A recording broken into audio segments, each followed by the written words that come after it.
ಎಲ್ಲರಿಗೂ ನಮಸ್ತೆ. ನಾನು ನಿಮ್ಮ ಅರುಣ್ ಕುಮಾರ್.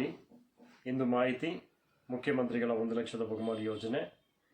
ಈ ಯೋಜನೆಯ ಅಡಿಯಲ್ಲಿ ಅರ್ಜಿ ಹಾಕಿದಂಥ ಫಲಾನುಭವಿಗಳಿಗೆ ಸ್ವಲ್ಪ ಜನಕ್ಕೆ ಇರುವಂಥ ಪ್ರಶ್ನೆಗಳು. ಓಕೆ, ನಾವು ನೋಡೋಣ. ಈ ಚಾನಲ್ ಕೊನೆ ತನಕ ನೋಡಿ, ದಯವಿಟ್ಟು ಸಬ್ಸ್ಕ್ರೈಬ್ ಮಾಡಿ ಮತ್ತು ಶೇರ್ ಮಾಡಿರಿ. 1-2 ಪಾಯಿಂಟ್ನ ನೋಡೋಣ. ಫಸ್ಟು ಇರುವಂಥ ಒಂದು ಪ್ರಶ್ನೆ, ಸರ್ 50,000 ರೂಪಾಯಿ ಕಟ್ಟಿದ್ದೀವಿ, ನಮಗೆ ಸ್ವಾಧೀನ ಪತ್ರ ಕೊಡ್ತಾರಂತ ಒಂದು ಪ್ರಶ್ನೆನ ಕೇಳಿದರು. ಅದಕ್ಕೆ ಉತ್ತರ, ಸ್ವಾಧೀನ ಪತ್ರ ತಮಗೆ 50,000 ಕಟ್ಟಿದ್ರೆ ಕೊಡೋದಿಲ್ಲ, ನಿಮಗೆ ಹಂಚಿಕೆ ಪತ್ರ ಸಿಗುತ್ತೆ. ನೀವು ಯಾವಾಗ ಅಮೌಂಟ್ನ ಫುಲ್ ಕಟ್ಟಿರ್ತೀರೋ ಆವಾಗ ನಿಮಗೆ ಸ್ವಾಧೀನ ಪತ್ರ ಸಿಗುತ್ತೆ, ಅಥವಾ ರಿಜಿಸ್ಟ್ರೇಷನ್ ಹೋಗ್ತೀರಾ. ಸ್ವಾಧೀನ ಪತ್ರ ಯಾವಾಗ ಅಂದರೆ, ತಾವು ಈ 50,000 ಕಟ್ಟಿ ಮುಗಿದ ಮೇಲೆ ಇನ್ನು ಬ್ಯಾಲೆನ್ಸ್ ಎಷ್ಟು ಕಟ್ಟಬೇಕು ಅಂತ ಹೇಳಿರ್ತಾರೋ ಆ ಅಮೌಂಟ್ನ ಕಟ್ಟಾದ ಮೇಲೇ ತಮಗೆ ನಿಮ್ಮ ಲೊಕೇಶನ್ ಖಾತೆ ಆಗಿದ್ದರೆ ರಿಜಿಸ್ಟ್ರೇಷನ್ ಹೋಗ್ತೀರಾ, ಖಾತೆ ಆಗಿಲ್ಲ ಅಂದರೆ ಸ್ವಾಧೀನ ಪತ್ರ ಸಿಗುತ್ತೆ. ಕನ್ಫ್ಯೂಷನ್ ಬೇಡ, ನಿಮಗೆ ಅಮೌಂಟ್ ಕಟ್ಟಿದ ಮೇಲೆ ಸ್ವಾಧೀನ ಪತ್ರ ಸಿಗೋದು, ಅಂದರೆ ಫುಲ್ ಅಮೌಂಟು. ಓಕೆ, ಎರಡನೇದು ನೋಡ್ತಾ ಇದ್ದೀವಿ. ನ್ಯಾಷನಲ್ ಬ್ಯಾಂಕಲ್ಲಿ ಲೋನ್ ಪಡೆದವರಿಗೆ ಈ ಒಂದು 3,000 ಅಂದರೆ ಅದು ಏನಿದೆ, ಒಂದು 3% ಏನಿದೆಯೋ ಅದು ನಮಗೆ ಕಡಿಮೆ ಆಗುತ್ತಾ ಅಂತ ಕೇಳಿದ್ದಾರೆ. ಇದು ಪ್ರತಿಯೊಬ್ಬರಿಗೂ ಇರುವಂಥ ಒಂದು ಕ್ವಶ್ಚಿನ್ನು. ಏನಕ್ಕೆ ಅಂದರೆ,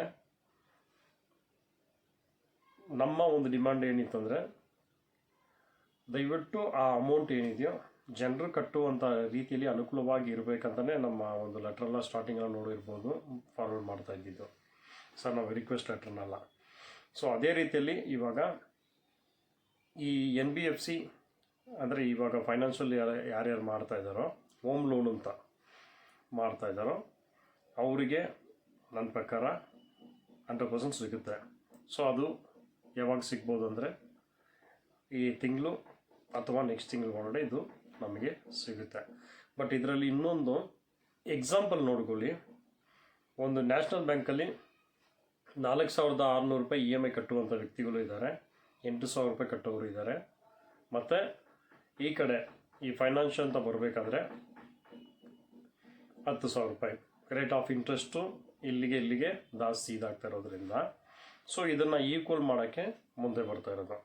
ಎಕ್ಸಾಂಪಲ್, ನೀವು ಒಂದು EMIನ 4,600 ರೂಪಾಯಿ ನ್ಯಾಷನಲ್ ಬ್ಯಾಂಕಲ್ಲಿ ನೀವು ಕಟ್ತಾ ಇದ್ದೀರ ಅಂದರೆ 3,000 ರೂಪಾಯಿ ನಿಮಗೆ ಕೊಟ್ಟರೆ ನೀವು ಕಟ್ಟೋದು ಎಷ್ಟಾಗುತ್ತೆ? ಇಲ್ಲಿ ಒಂದು ಫೈನಾನ್ಸ್ ಅಂದರೆ ಇವಾಗ ಏನು ಲೋನ್ ಮಾಡ್ತಾಯಿದ್ದಾರೋ ಫೈನಾನ್ಸ್ ಮುಖಾಂತರ ಅವರಿಗೆ ಒಂದು 10,000 ರೂಪಾಯಿ ಕಟ್ಟೋ ಕಡೆಗೆ ಒಂದು 3,000 ರೂಪಾಯಿ ಕಡಿಮೆ ಆಯ್ತಂದರೆ ಒಂದು 7,000 ತನಕ ಕಟ್ಟೋ ಥರ ಬರುತ್ತೆ. ಇದಕ್ಕೂ ತುಂಬ ಡಿಫ್ರೆನ್ಸ್ ಇದೆ. ಹಾಗಾಗಿ